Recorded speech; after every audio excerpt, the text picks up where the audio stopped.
अरे तुम कर ही क्या सकती हो? तुम रंग बिरंगी सूरत से प्राणी का मन भर लेती हो।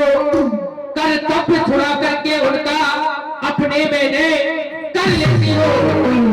तुम तो बड़ी गर्व से हो, पर काम ना कुछ कर पाती हो। बिजली की तरह चमक करके क्षण में विलीन हो जाती हो। जाओ तुम यहाँ से जा सकते। बोलो, क्यों आई थी यहाँ पर, किस लिए आई? बाबा का ध्यान जगाने के लिए। फिर डिगा? नहीं डिगा। फिर किस लिए आई थी? अरे बाबा का ध्यान जगाने आई थी। नहीं डिगा? नहीं डिगा। हम डिगाएंगे बाबा का ध्यान। तुम अरे रहने दो। क्या तुम भी मुंह पे मूछे रखते हो? मूछ रखता हूँ, मूछ। तुम्हारे जैसी भैंसिया सी मूछ नहीं रखता हूँ। अच्छा तो चलो, जिस कार्य को हम नहीं कर पाए उसको तुम ही करके दिखा दो। अरे हमने बड़े बड़े कार्य किए हैं, बाबा का ध्यान क्या है? अभी दिखाऊंगा, दिखाओ। तुम्हारी आंखों के सामने दिखाऊंगा। तो दिखाओ मेरी आंखों के मगर एक सामने। शर्त है, क्या? अगर बाबा का ध्यान दिख गया हाँ। तुमको हमारे साथ चलना है। कहाँ? कहाँ? हाँ। वहीं चलना है, कहाँ? दरबार में। कौन से दरबार में? कहाँ जाते हैं? कहाँ? देवराज के दरबार। ठीक है चलूंगी, तुम्हारे साथ ही चलूंगी। तुम क्या समझ रही थी हम अपने घर ले लें? तुम पे घर है कहाँ? कोई बात नहीं, आ जाएगा, आवाज आने वाला है। चलो चलो। के दिखाओ। ए धरती माता पूजू तो, ए धरती माता पूजू तो, पाँव पर दीजे मेरे लख देवता।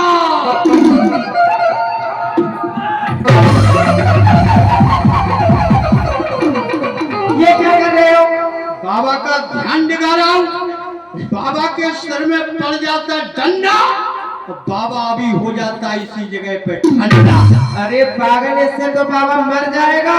मर जाएगा तो अपने घर जाएगा, हमारा क्या ले जाएगा? अरे पागल, बाबा क्रोधित हो जाएंगे। क्रोध में तुम्हें श्राप दे देंगे। आप दे देंगे तो अच्छी बात है, हम दोनों हाथों से पी लेंगे। अरे दुष्ट कहेंगे, वो पीने वाली शराब नहीं, श्राप देके बाबा तुम्हें कुत्ता बना देंगे। कुत्ता बनाएंगे तो सबसे पहले दौड़ के तुम्ही को काट के हमारे घर में बोलना है। इनमें तो कोई नहीं है। चलो काम कला कछु मुनहि न व्यापी,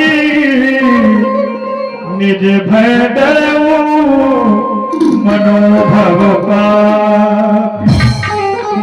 मैंने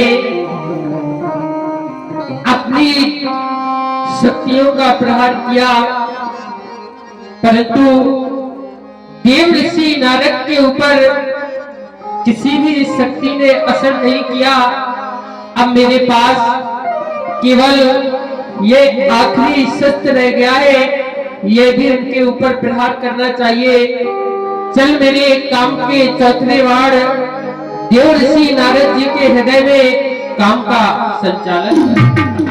भयो नारद मद कछु रोसा, कह प्रिय बचनी कावे कल सोस। ये क्या कभी न हारने वाला ये कामदेव क्या आज देवर्षि नारद से हार चुका है? मैंने अपनी समस्त शक्तियों का प्रहार देवर्षि नारद जी के ऊपर किया, तो आज यही कामदेव देव ऋषि नारद से हार चुका है। अब मुझे इनसे क्षमा मांगनी चाहिए। किया अपराध जो मैंने किया, अपराध जो मैंने उसी का फल ये पाया है। क्षमा अपराध हो मुनिवर, एक कामदेव शरण आपकी आया है। त्राहिमाम त्राहिमाम त्राहिमाम। आय सुपाई मदनी कभी सहिते सहा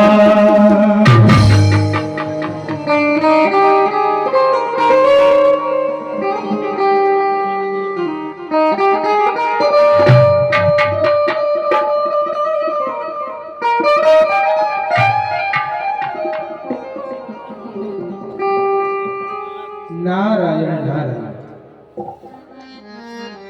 जिस समय मैं यहाँ तपस्या करने के लिए बैठा था तो यहाँ बड़ी सुंदर गुफा थी। ये बसंत ऋतु का निर्माण तुमने ही किया है? अवश्य ऋषिराज। लेकिन ऐसा तुमने किया क्या? हे ऋषिराज, आपकी तपस्या से मेरे मित्र देवराज इंद्र का सिंहासन डोलायमान हो गया था और उन्हें अपने मन में ये भय हो गया था कि आप उनके सिंहासन के लिए ये तपस्या कर रहे हैं, तो उन्होंने आपकी तपस्या भंग करने के लिए मुझे यहाँ पर भेजा था। लेकिन ऋषिराज, मैंने समस्त अपनी शक्तियों का प्रहार आपके ऊपर किया, परंतु किसी भी शक्ति ने आपके ऊपर कोई असर नहीं किया। मैं आपसे हार चुका हूँ ऋषिराज। त्रायमाम ऋषिराज, आप मुझे क्षमा कर दीजिए। कामदेव, हम तपस्या करते हैं परमात्मा की प्राप्ति के लिए, ना कि तुम्हारे मित्रों देवराज इंद्र के इंद्रासन के लिए। अरे यदि हमें कहीं का राजा ही बनना होता तो हम अपने पिता ब्रह्मदेव से कहकर कहीं के राजा भी बन जाते, लेकिन हमने संसार को अपने लायक नहीं समझा, इसलिए संसार को त्याग दिया और वैराग धारण कर लिया। लेकिन जो तुम्हारा मित्र इंद्र है वह कैसा है, उसकी सोच कैसी है, मैं बतलाता हूँ, ध्यान देकर के सुनो। भाग सठी स्वान निरख नगराज, छीन ले जनधान जरी, तिम सुर का कही नाला। जैसे कि श्वान कहते हैं कुत्ते के लिए। एक कुत्ता अपने मुख में सूखी हड्डी दबाकर के जंगल की ओर भाग रहा था।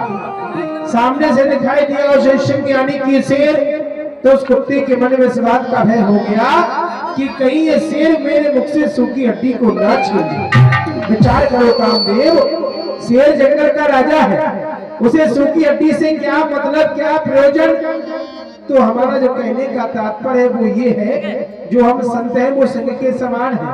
तुम्हारा जो मित्र है देवराज इंद्र, वो एक श्वान के समान है, जो इंद्रासन रूपी सूखी हड्डी को अपने मुख में दबा करके बैठा हुआ है। जब भी कोई ऋषि महात्मा या गवन पूजा पाठ इत्यादि करता है, सबसे पहले उसे इस बात का भय हो जाता है कि मुझसे मेरा सिंहासन न छीन जाए। एक बात और, तुमने सारे संसार को जीता, भोलेनाथ ने तुम्हें जलाकर के भस्म किया था और उन्होंने अपने क्रोध को नहीं जीत पाया था। लेकिन आज नारद ने यानी कि मैंने काम को भी जीता और काम के साथ साथ मैंने क्रोध को भी जीता। क्रोध को जीत लेना सबसे बड़ी बात है। तुम मेरे सामने हार चुके हो, जाओ, जा सकते हो। प्रणाम। तब नारदी जबने शिव पाहे, तब नारदी जबने शिव पाहे, गीता कावे यही गत बनवाहे, गीता कावे यही गत बनवाहे। बोले शंकर भगवान की जय हो। भोलेनाथ महाराज,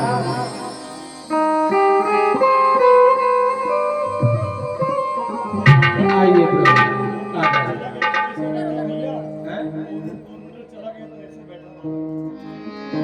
आइए महर्षि नारद जी, आइए। आप तो न जाने कहां वहां भ्रमण करते रहते हैं। आज तो कैलाश पर्वत के ऊपर बहुत दिनों के बाद में आगमन हुआ। बड़े ही प्रसन्न दिखाई दे रहे हो। प्रसन्नता का एकमात्र कारण महार चरित्र शंकर ही सुनाए अति प्रिय जानी महेश सिखाए। आप तो जानते हैं भोलेनाथ कि आपके भजन में ही मैं मगन